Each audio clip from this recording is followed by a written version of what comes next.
The Seahawks believe they had as good of an offseason as any team in the NFL, but was it good enough to give them a top 10 roster compared to the rest of the league? We'll be breaking it all down on a Wednesday edition of Locked On Seahawks. You are Locked On Seahawks, your daily Seattle Seahawks podcast. Part of the Locked On Podcast Network, your team every day.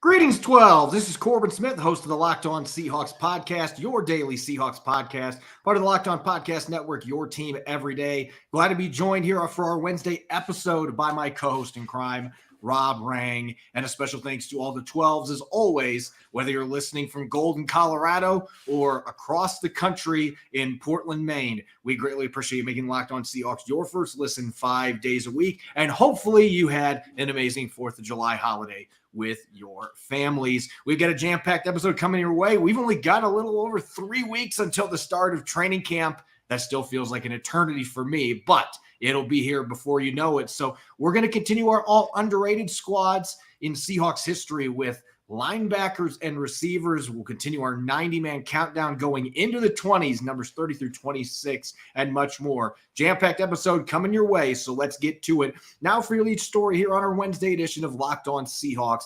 This offseason, Seattle spent a bit more money than people anticipated. They were aggressive in free agency. They had 4 draft picks in the first 2 rounds, and with all the investments they made in free agency in the draft, they believe they've taken a big step forward in terms of talent and being ready to contend in the NFC. But have they done enough to have a top 10 roster in the NFL?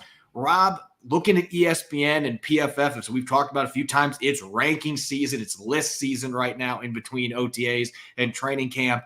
Both PFF and ESPN have the Seahawks just on the outside of the top 10. PFF at number 11, ESPN at number 12. What are your thoughts on the Seahawks in terms of where they fit compared to the rest of the league in terms of talent and upside on their roster? Well, I think first of all, Corbin, I think that's fair ranking. 11th and 12th, as you mentioned. I personally have Seattle at 10th. I think that they are the only team that's on. For those of you who are able to see the screen here, the teams are ranked. This is according to PFF's Dalton Wasserman and Jim Wyman. Number 1, Philadelphia Eagles. Number 2, San Francisco 49ers. 3, Cincinnati Bengals. 4, Kansas City Chiefs. I have the Chiefs as number 1, I should mention. Number 5, Buffalo Bills. 6, Dallas Cowboys. Number 7, New York Jets. Number 8, Baltimore Ravens. Number 9, Los Angeles Chargers. Number 10, Miami Dolphins. And then for PFF, they have the Seahawks at number 11. For me, Corbin, I think that you can make an argument for all of those clubs above Seattle as PFF has them. The one I had the personal disagreement the most with ESPN was they had Miami all the way up there at number 4, which I think is a little bit crazy. It's one of the reasons why I think that Seattle, you can make an argument, should be in the top 10, but is not in any way, in my opinion, deserving of a top 6, top 7, top 8 ranking.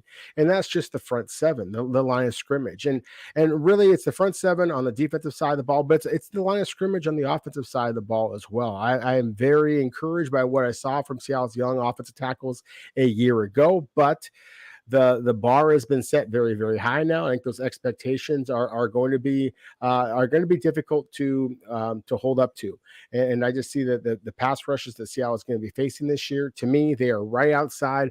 I have them at 10th, but I think that's kind of right there on the outside looking in as far as the real Super Bowl contenders. Yeah, I think that them being just outside the top 10, I actually think that's just about right now.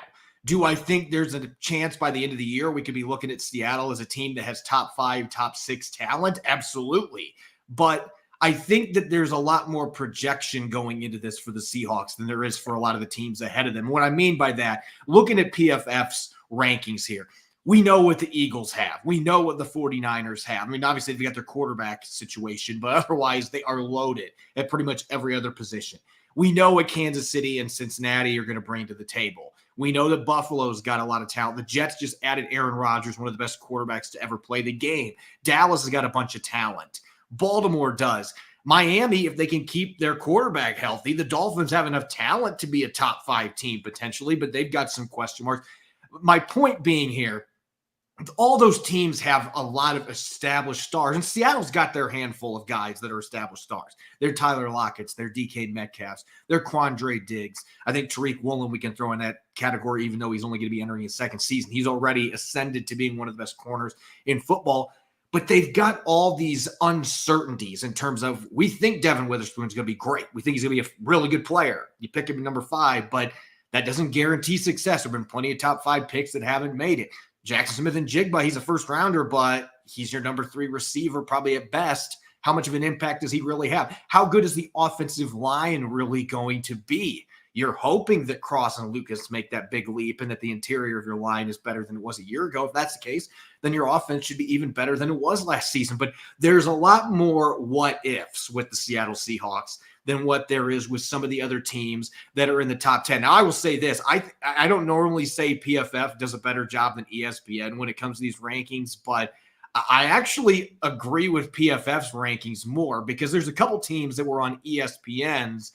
San Francisco being at number 8 felt a little bit low to me. I know the quarterback situation there has made it a little bit of a discussion point, but the Cleveland Browns being in the top 10, and if Deshaun Watson returns to the form we saw a few years ago in Houston, then absolutely Cleveland could have a top 10 roster. But that's another team I was looking at today that I thought there's enough holes on that roster. And I have questions about the coaching staff too.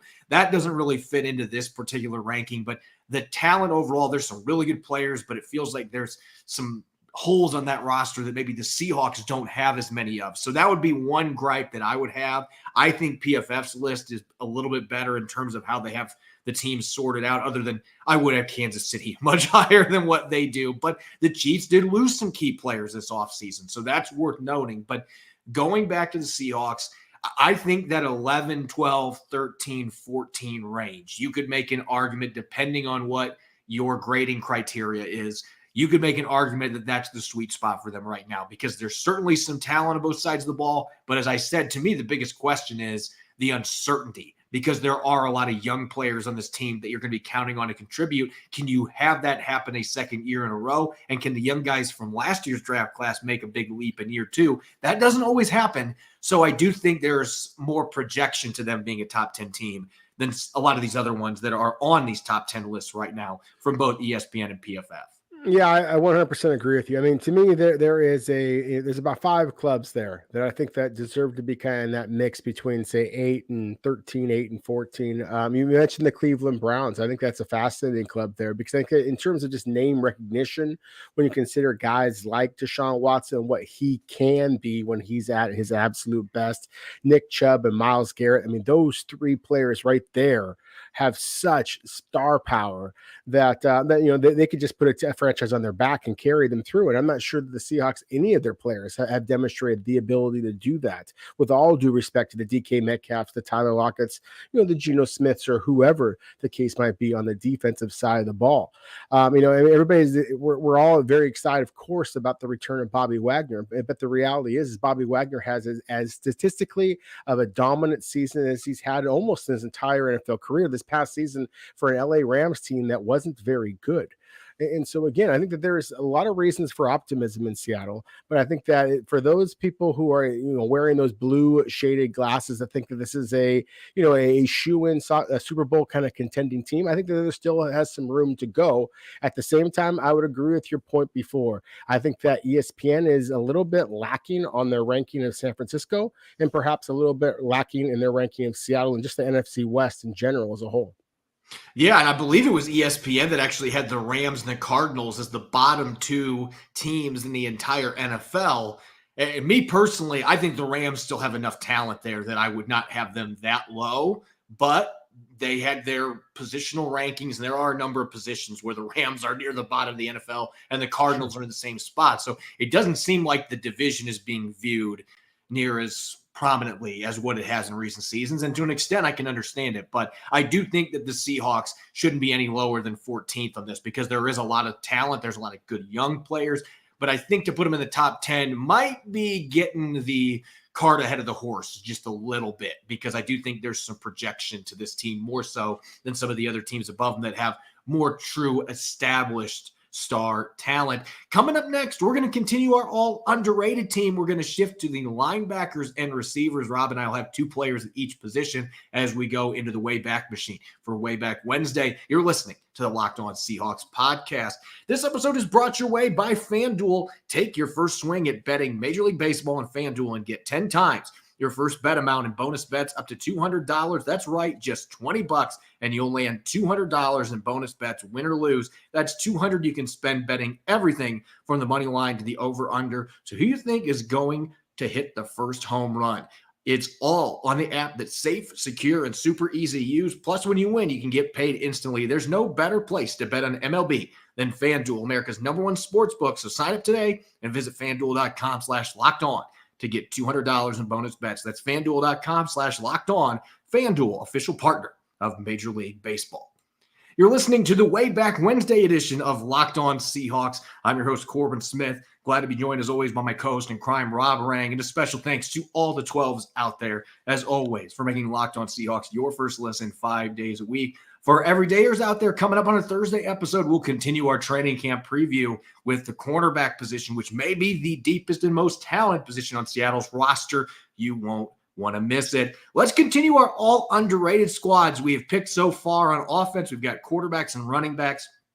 Defensive side of the ball, we got safeties and corners. So we've taken care of our exciting skill guys, at least in the backfield on offense, and we get the entire defensive backfield filled out. But now it's time to get some of those pass catchers in. And Seattle has got some pretty good receivers that have kind of went under the radar over the years. So, Rob, I'm going to give you the mic here first, and you get a chance to pick two receivers in Seahawks history that you believe are underrated to put on your squad.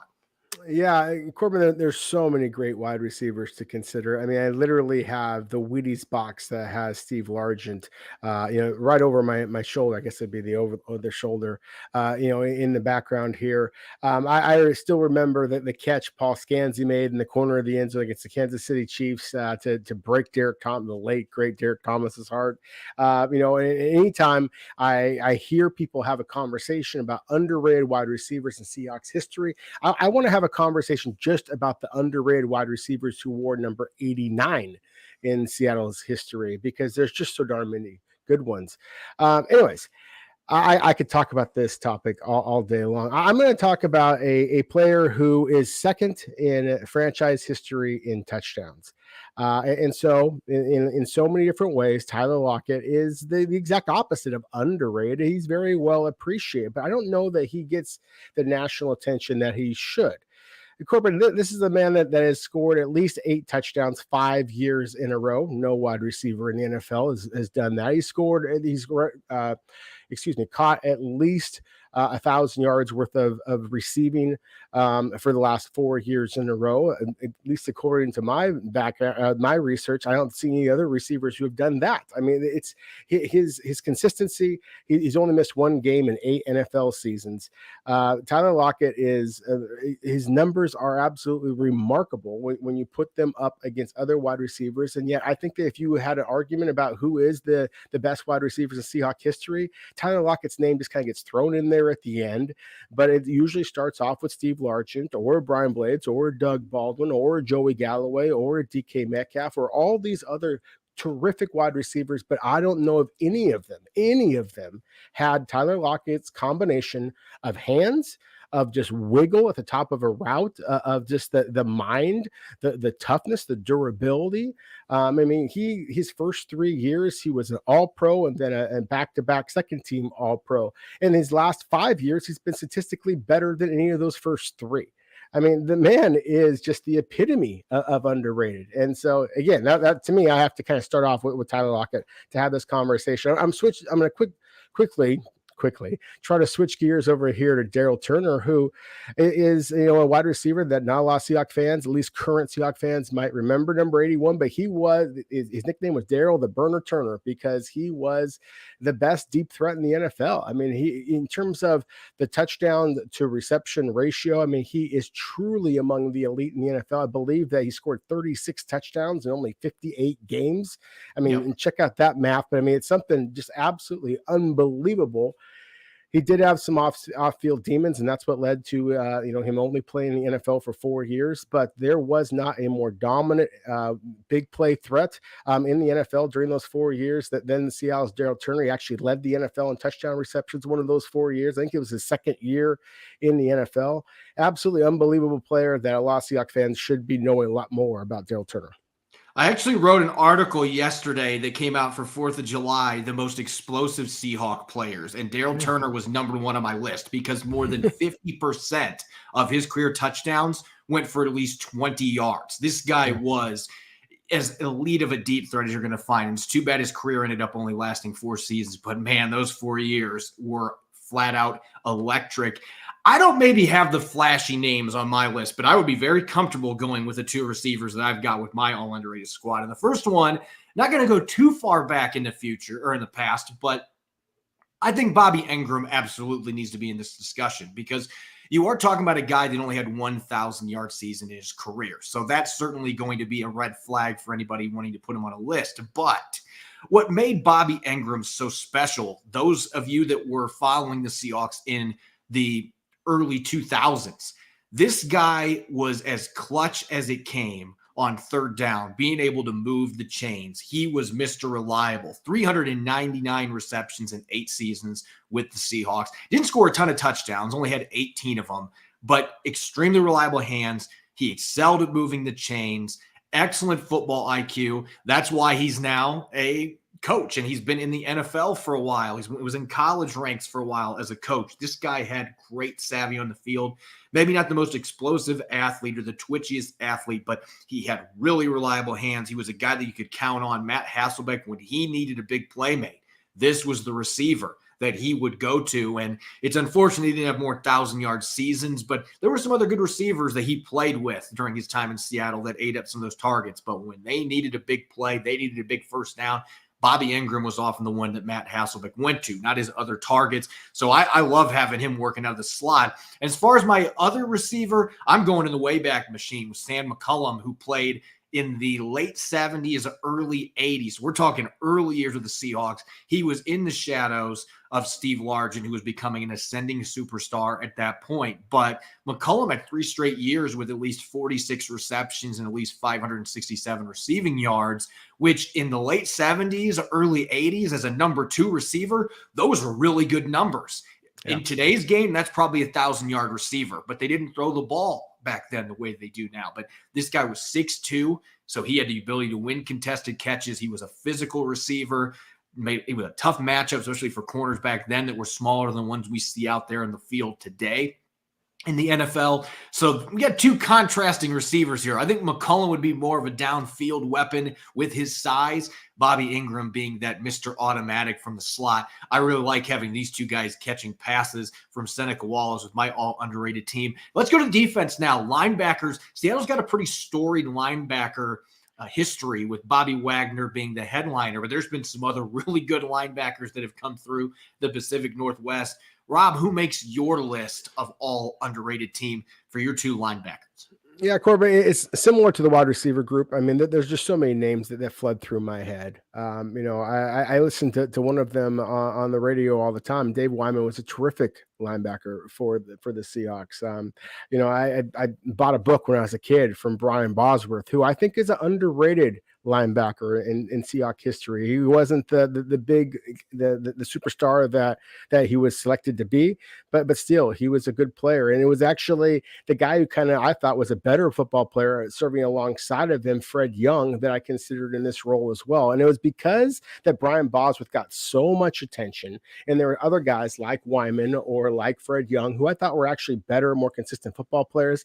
And that's what got me thinking back to the year 2000s, 2005. Seattle goes to their very first Super Bowl. And, everybody remembers the Legion of Boom in Seattle's victorious Super Bowl.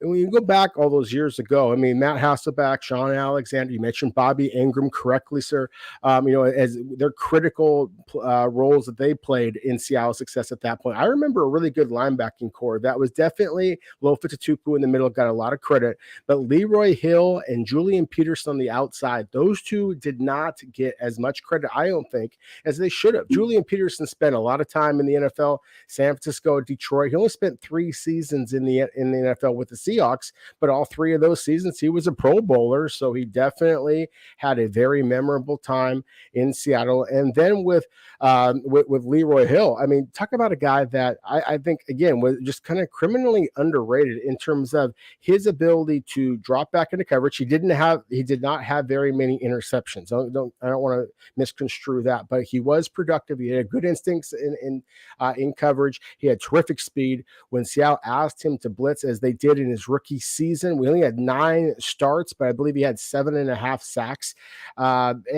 He was terrific in that regard. And just talk about, I mean, he's kind of like the classic run and hit linebacker. He's 6'1", 235 pounds, Corbin. He just absolutely smacked people. He gave Seattle kind of that initial speed element that they had been lacking. And certainly as great as a player as Lofa Tatupu was, and I was a huge Lofa Tatupu fan, he didn't have the closing speed that Leroy Hill had. And so to me, that was one of the reasons why I think that the Hill was, again, kind of like Daryl Turner, because of the speed that they offered. I think that they were better players from a scouting perspective than I think that the average fan might have understood, just because of the element of speed that they offered and how they made the opponents' game playing against them that much more difficult. It's fitting that the Seahawks are going to be wearing 90s throwbacks, because I have quite a few players that were really good on those 90s teams that didn't get the attention they deserved because, quite frankly, the Seahawks stunk for most of the 90s. But Terry Wooden is one of the players that always jumps out to me. And I was just starting to watch football when he was really dominating. But I just remember seeing number 90. It felt like he was in on every tackle. From 1993 to 1995, 3 straight years with over 100 tackles. In 1995, he led the league in solo tackles, not combined tackles, solo tackles. This guy was an outstanding run defender, and he was an underrated coverage linebacker too. 6 interceptions during his time with the Seahawks. He recovered 10 fumbles. So this guy was involved around the football seemingly every play, and yet he never made a Pro Bowl. He never was an All-Pro selection, and I think he was good enough to be that caliber of player for a number of years in Seattle. But unfortunately, he was playing in the Pacific Northwest for teams that weren't playoff teams, so he flew under the radar. But Wooden was a really good player, and right before Bobby Wagner came to town, I think David Hawthorne would be remembered a lot more by Seahawks fans if one of the greatest linebackers ever didn't come in right after he left. But David Hawthorne fit everything Pete Carroll looks for. He was an undrafted, undersized guy coming out of TCU. He comes in and has 3 straight 100-tackle seasons, 2 of those being with Pete Carroll as the coach in 2010 and 2011. He intercepted 7 passes. This guy had 6 sacks, too. He could blitz. He was athletic. He could do a little bit of everything. And, oh, by the way, he had that crucial fumble recovery and that huge upset over the Saints in the beast mode game. So this guy came through with big plays. He did a little bit of everything, and he had some decent seasons in New Orleans, but he never was as dominant as he was the 3 years in Seattle. I thought he was one of the few bright spots in the defense that had a lot of holes. David Hawthorne cleaned a lot of plays up, so I've got to have him on this list of players that I think is very underrated, regardless of position for the Seahawks. That was pretty darn good. And then, oh, by the way, Bobby Wagner is going to come in and make everybody forget about you, and it's unfortunate, but he was a really solid player. You're listening to the Wednesday edition of Locked On Seahawks. It's your host, Corbin Smith. Glad to be joined, as always, by my co-host in crime, Rob Rang. And a special thanks to all the 12s out there. We greatly appreciate you making Locked On Seahawks your first listen 5 days a week. For everydayers, we'll continue our 90-man countdown tomorrow, and we're going to be talking cornerbacks with our latest training camp preview installment. You won't want to miss it. Let's get to that 90-man countdown. We're now going into the 20s, numbers 30 through 26. A lot of bigger names, a lot of familiar names for Seahawk fans. And Rob, we're going to start off this list at number 30. He's numbered 30, so this is the perfect spot for him. But this is a guy that I think everybody is thinking he's lost his starting job because Devin Witherspoon has come to town as number 5 overall pick. But Mike Jackson continues to tell people with what he does on the field that not so fast, my friend. And as we've talked about, if they put Witherspoon in the slot some, Mike Jackson could still very well have a role, a significant one, for this secondary in Seattle. Corbin, by now, I think we've played through all of the Mike Jackson as far as the entertainer, kind of jokes and cliches. But yet, here is another one.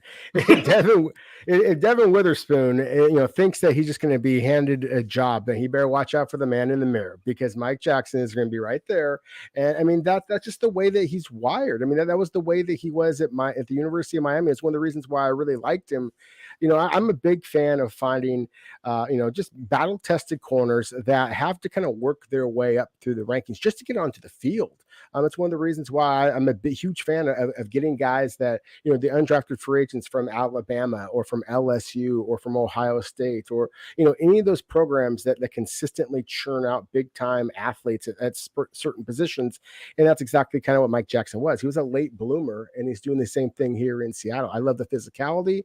I love the mind, the mindset. I mean, this is just a grinder. If he doesn't win the starting job, and obviously the Seahawks are expecting Witherspoon to earn that starting job, but if he doesn't, Mike Jackson still has the mentality of playing with that edge when he does get his opportunity. Whereas a young player might kind of go in the tank mentally if they don't earn that starting job immediately. So that to me is one of the things I like about Mike Jackson, why I think that you can justify why he is where he is, because he played like an upper level starter in the NFL a year ago, all year long.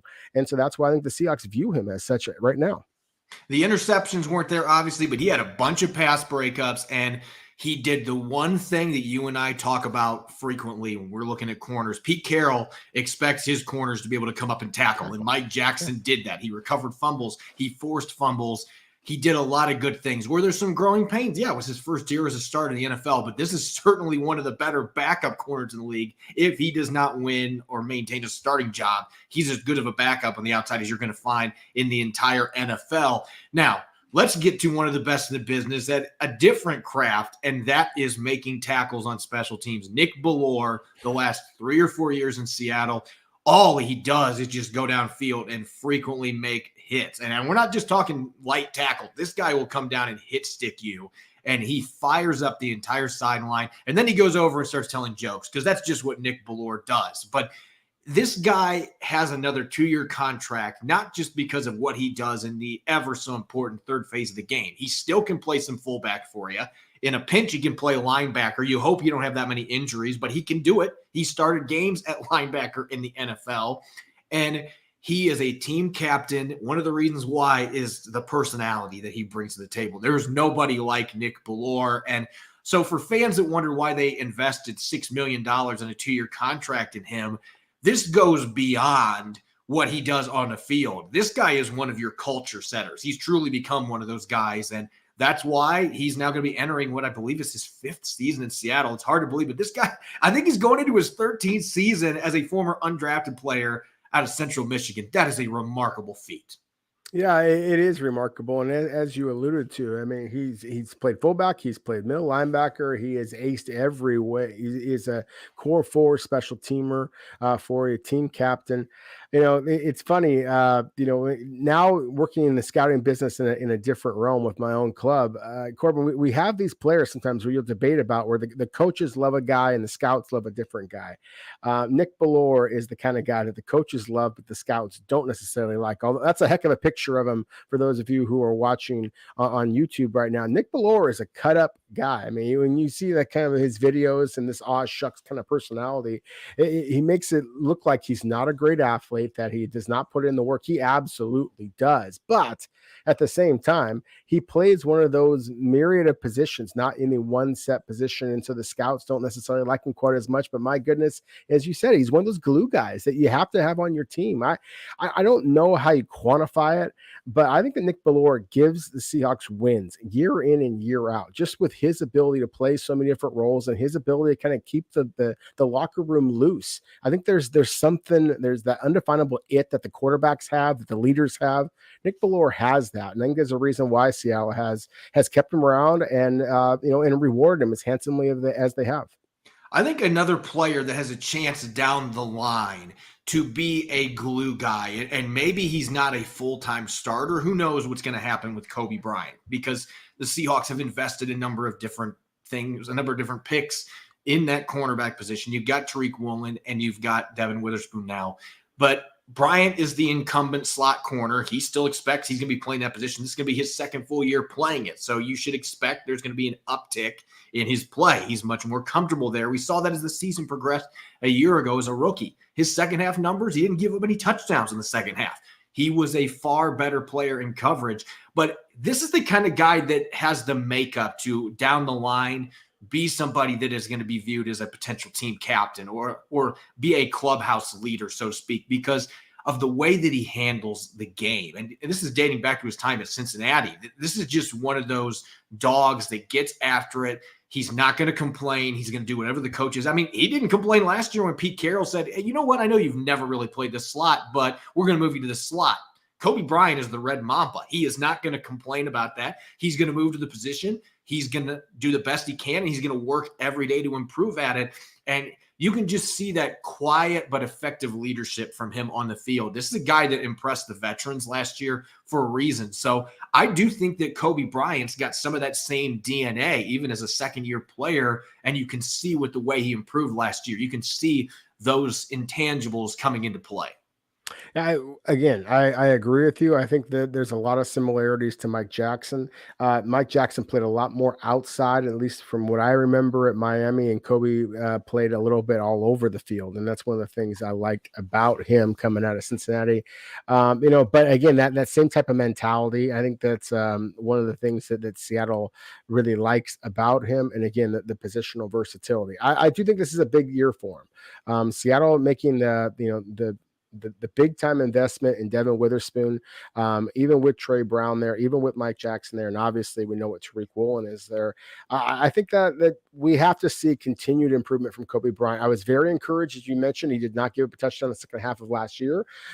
I want to see him play more and more critical snaps. I'm excited about what I've seen from Kobe Bryant, but I have not been floored by what I saw from him. And so I want to see him continue to kind of make steps. Otherwise, I think that the defensive talent on this squad and this secondary is good enough that it could leave him on the outside looking in when it comes to playing time. And considering his big name as the Thorpe Award winner and seeing some pretty considerable time as a rookie, I think some Seahawks fans might be surprised if he doesn't get himself onto the field this year. Yeah, Julian Love's another player we have to mention here too, because he has played a lot in the slot as well. So he's going to have competition there. This job is not just going to be given back to him. He's got to maintain it by making improvement with the new competition that has been added. With all the new weapons the Seahawks have on offense, we've talked Jackson Smith and Jigba. They've still got DK Metcalf, Tyler Lockett, D. Eskridge is still around. The tight ends have kind of become a little bit of a forgotten discussion point at times this offseason. And I've mentioned it. I do think it's going to be difficult to get a lot of targets to the tight ends because there's only one football on the field and all the different players that they're going to be trying to feed the ball to. Tight ends are probably going to get the short end of the stick. Although ironically, with a 6'7" tight end, maybe Colby Parkinson is the one that can buck that trend, Rob, because I look at the receivers Seattle has. Obviously, DK Metcalf at his size, he should be a red zone weapon, but he's been somewhat inconsistent down there at that end of the field. Colby Parkinson should be one of the premier tight ends in the league when you get inside the 20s. When you're talking about a guy that's 6'7", you can run the way he can with the soft hands. He had no drops last season, an improved blocker too. We talk about Will Dissly and Noah Fant. They're both higher in our rankings. They've got more established snaps, but I still wonder if Parkinson might have the highest upside, at least on this particular football team, because his strengths maybe have a chance to be utilized more in this offense with the other weapons they have around. Even with Smith and Jigba coming to town, Parkinson, that size in the red zone, that could give him a lot of touchdown opportunities this year, especially with the growth he showed finally being healthy a year ago. Corbin, I've agreed with a lot of the things that you've said during today's show, but none of them have I agree with as passionate as I do what you just said about Colby Parkinson being one of the most underrated players in really in the NFL. I think that he could be an absolute superstar if he was a featured component of Seattle's offense. I don't see many tight ends who are built the way that he is, that can run like he can. He's not an explosive like 4.4 kind of a guy, but he has these long strides. He gets the galloping pretty good. He shows some savviness, and then he's got terrific body control. You put that ball up, he can jump up in the air, kind of twist and contort in space, and just pluck the football at its highest point. Really use his height to his advantage. It's one of the things that frustrates me sometimes with DK Metcalf. We don't see him use all of that 6'4" height to his full advantage. He catches the ball right here half the time rather than way up here. You see Colby Parkinson at times extend those arms and snatch the ball out of the air. So I agree with you. I think that Colby Parkinson could be a true just difference-making type of a weapon in the NFL. I just don't know that Seattle is going to get him the ball. We just were having the conversation before about like the most underrated players at different positions. I think that Colby Parkinson could wind up going in the NFL to an offense that is going to feature him. I think it could be freaking Jimmy Graham. I think the guy could go absolutely nuts and just be a red zone target that gets 10, 12 touchdowns for a club. And so for the life of me, I don't understand why Seattle hasn't taken better advantage of that, other than the fact that, as you alluded to, you got a terrific, actually more explosive athlete in Noah Fant, who in my opinion, just doesn't have the footwork that Colby Parkinson has, and then just a bruiser in Will Dissly. And so I love the strides that we've seen from Parkinson as a blocker. I think that he really is coming to his own. And for a fairly young player in terms of just his body, I really think that the sky is the limit for Colby Parkinson in Seattle or for another club. And he's just improved so much as a blocker. Last year, the first couple of years in the league, we didn't get to see a lot of him anyway because he had injury issues with his feet, but he just didn't look comfortable with inline blocking. He was a receiver when he first went to Stanford. He was 220 pounds, but they've added a lot of muscle, and his mindset has just changed. And now he can handle those inline duties, which means a lot more snaps. By the end of the year, he was getting some of the snaps that Noah Fant was getting early in the year. So I do think that is a storyline that's going to be interesting to watch. And we might talk about that on a later episode. Let's get to our last player here on this segment of the countdown for Seattle to really make that big leap they want to make this year. You and I are both probably in agreement on this. The interior offensive line being better than a year ago would be a big part of that. If they can get better pass protection, better run blocking, just better performance as a whole from their interior offensive line, the Seahawks are hoping that Evan Brown is going to be able to contribute for that. They signed into a one-year contract coming over from Detroit. Now, you look at the numbers last year, he mostly played guard, and his pass protection was not near as good. He gave up 22 pressures, only 2 sacks, though. So there was some good and some bad.